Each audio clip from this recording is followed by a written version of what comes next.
A lot of the self-development advice we hear can be boiled down to two simple rules: get rid of bad habits and establish good ones. It's really all about optimization. It's about removing as much distraction and waste as you can from your life while making sure to use your time productively and get as much done as possible. And there's a lot of benefit to this. So many of the lessons I've learned through self-help have put me on the path toward a more happy, fulfilling, and successful life. But they're not everything. My wife recently had a month off of medical school, and after a difficult couple of months, we decided to take a road trip. So we spent 2.5 weeks driving across pretty much the entire US. And when I got back, the 4-Hour Work Week by Tim Ferriss was delivered onto my phone as an audiobook through the library app. And that book really helped affirm a lot of the lessons and reflections I had had over the trip, namely that we often forget to really live. The road trip was a ton of fun, but also tiring at times. It took us about 3 days to get across the country each way, and on the final day of each leg, we were really antsy to get out of the car. There's only so much you can listen to Divergent and sing along to pop hits before you get bored. And then there was my work schedule. I wasn't able to take the full time off, which meant that I had to bring my work on the road. And since I worked the night shift, that meant I was sometimes working overnight at a hotel after a day of driving, only to promptly check out and start driving again as soon as the shift was over. Sometimes it felt like my sleep schedule was more random naps in the car than any actual sleeping time.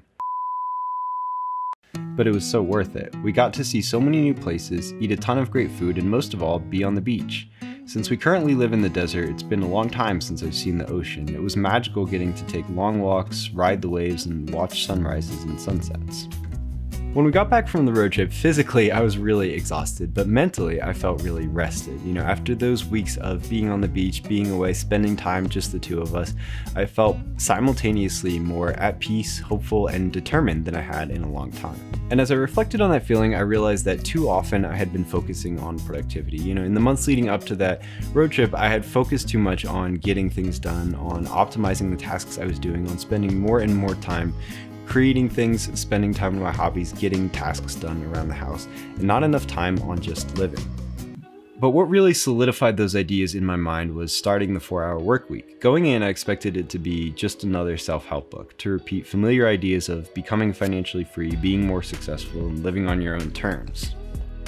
And in a sense, it was all of those things, but it also went far beyond that in a way I didn't necessarily expect. You know, Ferriss defines this class of what he calls the new rich, people who move away from a deferred life plan to living for the now, instead of saving up for retirement that might not even come or that might not be guaranteed to be as happy as we imagine it to be, spreading that retirement over all the years of our life, working as much as we can to have as much free time as we can, and spending that free time wisely. And that's when it really clicked for me. You know, my wife and I had always said that we would make traveling a priority, but in the way I lived, I didn't always make it a priority. You know, I often stuck to my routines rather than making plans that were out of the ordinary or making plans to travel, and she was often the one who brought them up.